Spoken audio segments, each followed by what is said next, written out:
Alright, so in this video we're going to be taking a look at the subtly revamped sampler in the recently released Bitwig 2.0.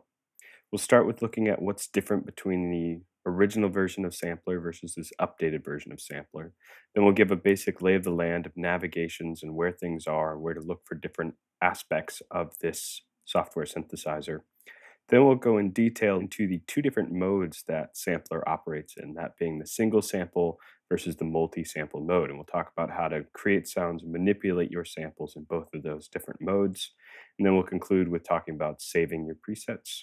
And that will be that. If you're looking for something specific, be sure to check the linked table of contents in the description below. Or if you're just looking to learn about it, sit back and enjoy the rest of this video. In Bitwig 2.0, the biggest thing that they've introduced is the modulators into every single device, including third-party plugins. The modulators are always found on the left side of devices or exposed on the left side of the device using the modulator button down there, the Show Modulators button. And we get all these little plus icons where I can add in things like LFOs or envelopes or other kind of strange means of modulating parameters of any given device. So what this means is that for all of the Bitwig devices, the biggest thing they've changed is they've stripped out most of the modulation sources. So any of the internal LFOs and a lot of the additional envelopes that were previously included in the devices themselves have now been removed in favor of keeping those in the modulation section, which means that the biggest difference then between the original version of sampler versus the new version of sampler is we've just lost all of those, or more so moved all of those modulations over to the new modulators section, leaving us with just an ADSR envelope, or I guess in the case of the sampler, an AHDSR envelope that's hardwired to the amplitude output of this device. If we need more modulators, then we just add more modulators in the modulator section. The sampler is laid out into several main sections. We have this big black window in the middle here where we'll load up samples. And this can look different depending upon whether or not we are using the sampler in single sample mode or multi-sample mode, which we'll look at that in just a second. Then down across the bottom, we have the pitch section, the envelope section, the sample start and loop lengths section, a single filter section, and then our globals section where we can add MIDI or note effects, audio effects, control whether or not this is a monophonic or polyphonic device, then velocity, gain, and pan, and the total volume output. Over on the left-hand side, we have the modulator section, which can be hidden or shown using the show modulators. And this is, again, where we can add things like LFOs or additional envelopes or additional sources of modulation to any device. Now, there are two main modes that sampler operates in.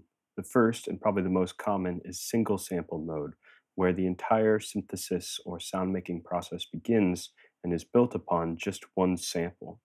Now, more complex instruments will actually use multiple samples or multiple audio files, and then we'll organize those using a separate pop-out window across our available MIDI notes or keys and velocity ranges to design some sort of instruments that dynamically responds based upon the incoming MIDI or our incoming musical performances to give us back different samples based upon different scenarios. We'll be looking at both of these modes independently, starting with single sample mode. The sound making process begins by first loading a sample. We can do this one of two ways. We can either start by first adding sampler to a track, and then clicking on the prompt in the middle here to select the sample that we want to load in via the pop-up browser. Or if that sample was already somewhere in our project or some other location on our computer, we could just simply drag and drop that sample onto any track's device's view. So for example, we could actually start with an audio track, and then going to the browser and dragging and dropping a sample into that audio track's device's view will automatically convert that track to an instrument track and load up that selected sample inside of a sampler. However, note that because we've made this switch from an audio track to an instrument track, we have to go up and set up our MIDI input in order to start actually playing this. So I'll select all ins and make sure that input monitoring is enabled, and I'll record enable this track rather than the other track so that I can begin playing my instrument. Once we've loaded a sample into Sampler, We can then use the sample edit window to instruct sampler on how and which parts of the sample to play back. Across the top, we have some basic controls. Starting on the left, we have a button to enable whether or not this sample is transposed in relationship to the incoming MIDI note. So once I enable that and I start to play other notes, you can hear the sample is transposed up or down with the incoming MIDI note. With that turned off, playing the same musical passage always gives me the same note because it doesn't care about the incoming MIDI note. If we re-enable that, right, we can see and set the note at which the sample plays back at its original pitch as well as its original rate. So as I go up or down, or even lower, or lower still,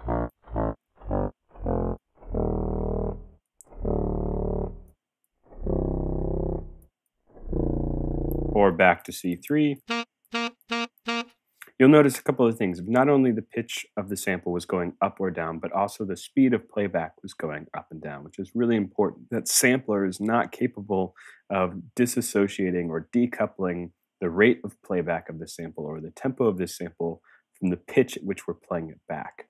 There is no tempo locking inside of sampler. So if you're looking to do that, you should be working with this audio file outside of sampler or perhaps in another third-party plugin like Contact that might have the ability to tempo sync samples. The sampler or this sampler does not have that ability. So whether or not keyboard tracking or key is enabled, and then what is the original root or what is the original pitch or playback key for this. Then next to that, we have some basic tuning controls in terms of cents, and there's 100 cents to every semitone. So if I wanted to pitch this sample up a little bit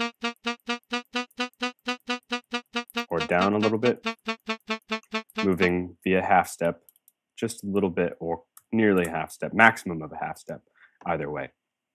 Then gain control for the sample, which is not visually represented, but we can hear the results, louder or quieter. Then to the left of that, or sorry, the right of that, we can reverse the sample. So you can see that when that button is enabled, the sample begins playing at the right and goes to the left, which sounds great. Or the other way around, start at the beginning and play to the end. Then we can also enable looping for this sample, which you'll see turns a little bit of an orange section down below there, which we'll talk about how to manipulate that in a second. But now this sample, as long as the key is held, will loop the selected portion. Then moving over from there, we have the ability to control where does the loop point begin. You'll see that's moving that little orange flag down there as well as that orange region of the sample. Where does that loop point end?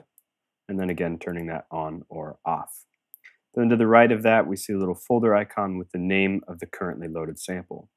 If I click on that little folder icon, I can change out this sample for another sample, but we're not going to do that now.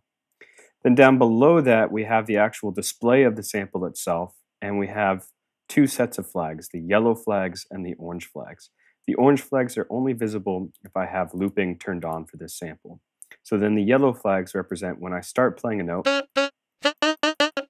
where does this sample begin playback from? And then when I hold down a note, how far does it play to? And it always plays to that yellow flag. So then I could re-enable looping, use the orange flags here to set the loop location. So we could start playback at one location and loop another location.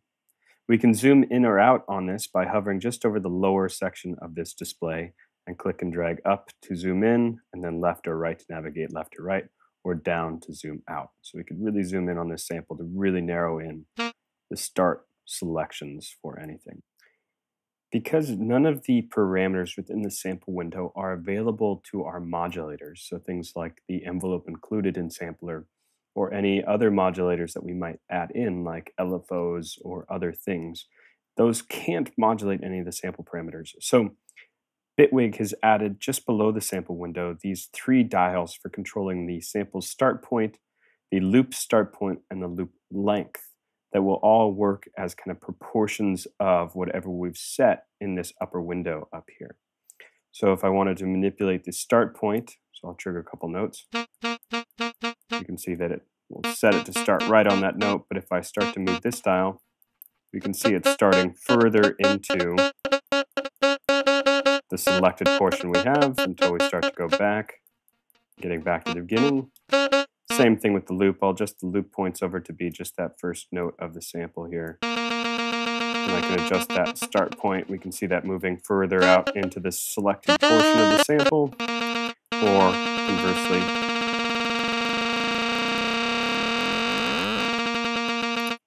shrinking the loop length. So these are available to be manipulated either by the mouse or by some modulator in real time while playing back this instrument. Once we've got our sample regions and loop parameters and pitch and key tracking and all of that stuff determined, we can then use samplers built in amplitude envelope generators to control how the volume of our sample behaves over time in relationship to the start and end of a note.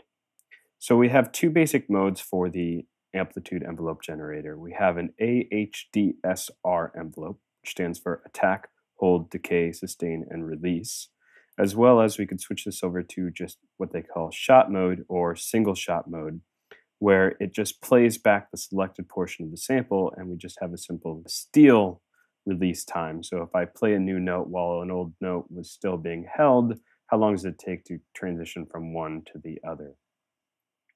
So if we go back to our AHDSR, the A stands for when I start a note, how long does it take that note to go from total silence to the loudest it can possibly get, starting at either instantaneous or 1 millisecond and sweeping up to nearly or a maximum of 10 seconds or somewhere in between. So if we set it to about 1.5 seconds, you can hear it swells in. Then underneath each of those, we have the amp attack shape. So we can make this either linear or exponential types of attacks,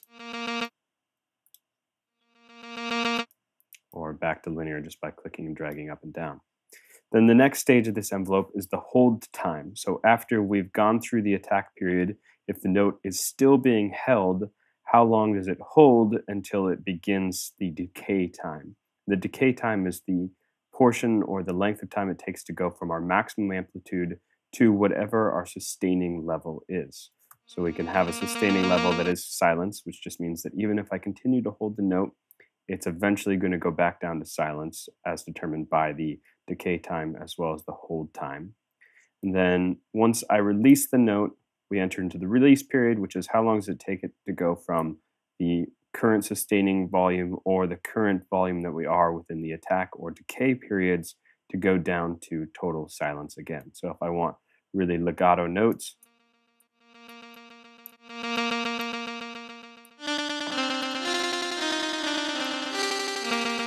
having a longer release time. In the top right-hand corner, we can map this out to other parameters. So use this envelope to control more than just the volume of our sample, but also any other parameter that this could be mapped to in Sampler. To the left of that, we have our pitch and glide controls. Pitch allows us to transpose this sample up or down by semitones. So continuing to play the same note over and over again. And you'll notice though, just like playing higher or lower notes, pitching this sample up or down also causes it to play back faster or slower, which is the main means by which sampler achieves harmony or melodies, is playing samples faster or slower. Double clicking to return back to the default value there. And then the glide time is when I play one note, then another note, how long does it take to slide from the pitch of one to the pitch of the other? So at 0 seconds, immediately jumps from one to the next. If I have some millisecond or second glide time, play one note, you can hear it kind of slowly or quickly slides from the old note to the new note. The sampler also includes a single filter, which by default is deactivated until we select, using the drop-down menu at the center of this module, select the filter type that we would like to use, starting with bandpass or disabled, or low pass with a 12 decibel slope at the cutoff point, or low pass with a 24 decibel cutoff slope, or bandpass of varying degrees of aggressiveness or high pass of varying degrees of aggressiveness, or notch. So if we select a low pass, perhaps the 24, then we have the filter's cutoff frequency to cut out or remove upper frequencies, and then the filter's Q or resonance, which just boosts at the point of cutoff, giving us a squelchier or more focused filter sound.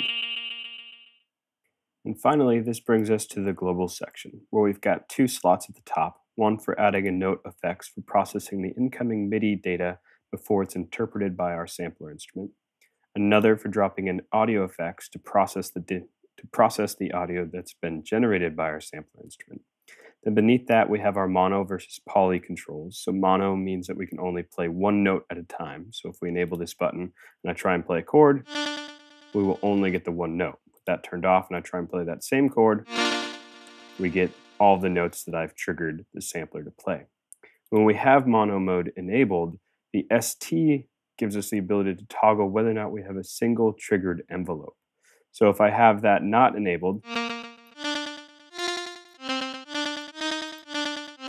you can hear that our amplitude envelope is re-triggered for every single new note. If I have that turned on,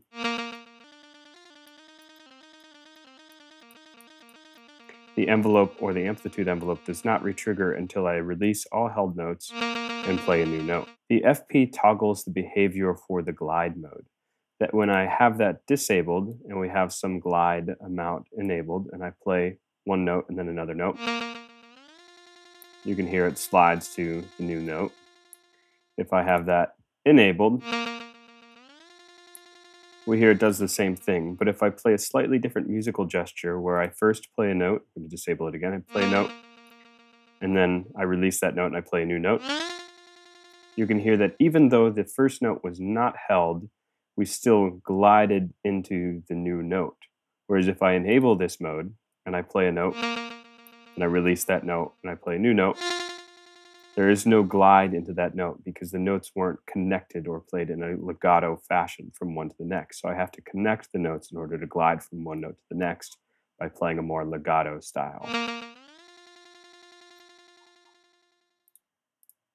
Underneath that, we have the ability to control the gain of our output instrument, as well as how much sensitivity the gain has to the incoming velocity. So if I have no velocity sensitivity, then the gain will always be the same regardless of whether or not I'm playing notes softly or aggressively. If I increase that velocity sensitivity, now it has more and more response to the incoming velocity of a note. So soft notes are softer, firm notes are louder.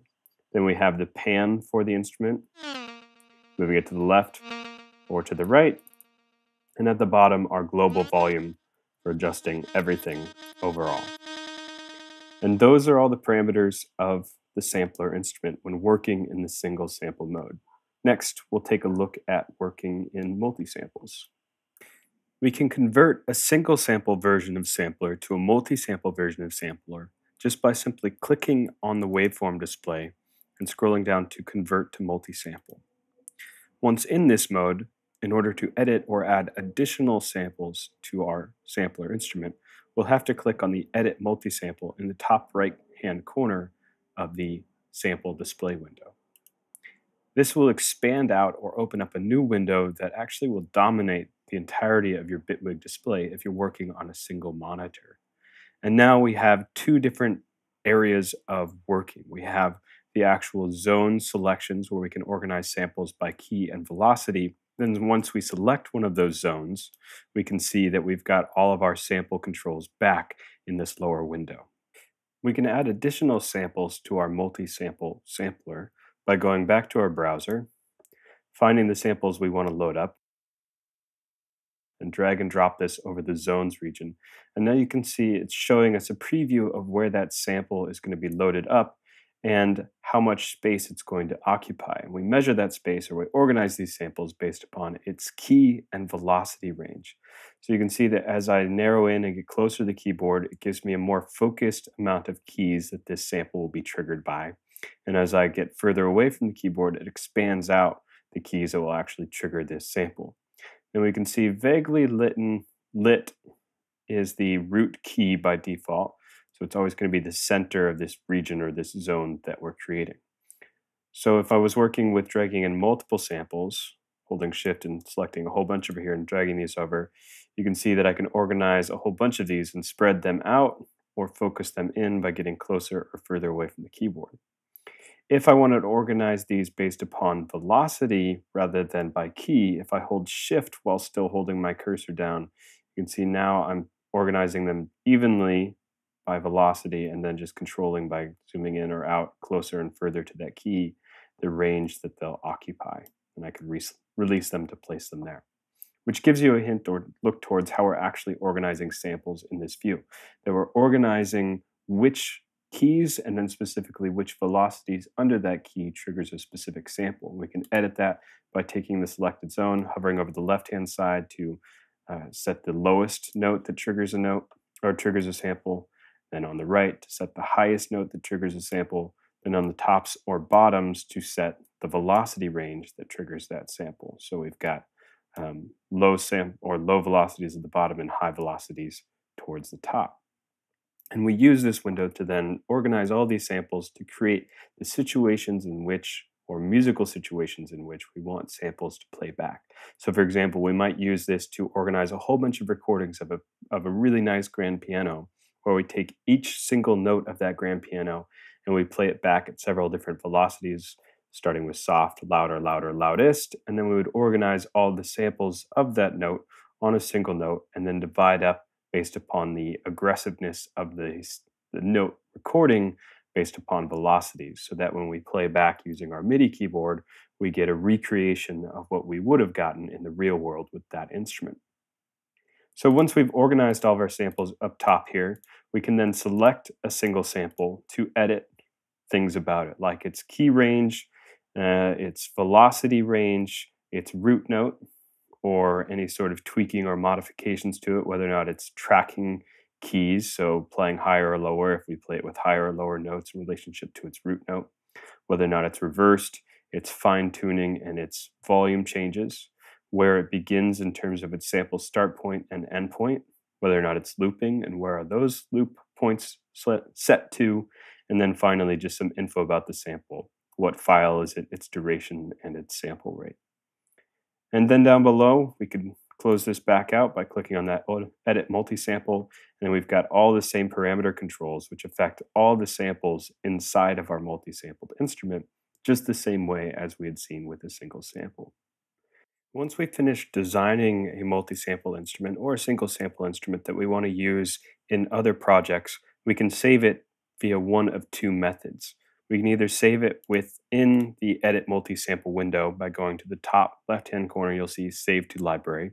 If I click on that window, a pop-up box appears where I'll name the preset, determine who its creator was, assign it to a category, and then give it some tags and a possible description, and then say OK, and now I can find that again within the browser. Or if I didn't have the multi-sample window open or I was working with a single sample, I can right-click on the sampler's header and go to Save Preset, which will pop open the same dialog window. And that is the sampler. So obviously this has just been a lay of the land, and we haven't really gotten into anything about designing sounds or getting more creative with sampler, and hopefully we'll get to that in some future videos. But I hope that this has just given you a good basic understanding of kind of finding your way around and the basic workflows and operations with the sampler and kind of what it can start to do. So thanks for watching. Please don't forget to like, subscribe, or leave any questions or comments you have below, and I hope you found this video helpful. All right, bye.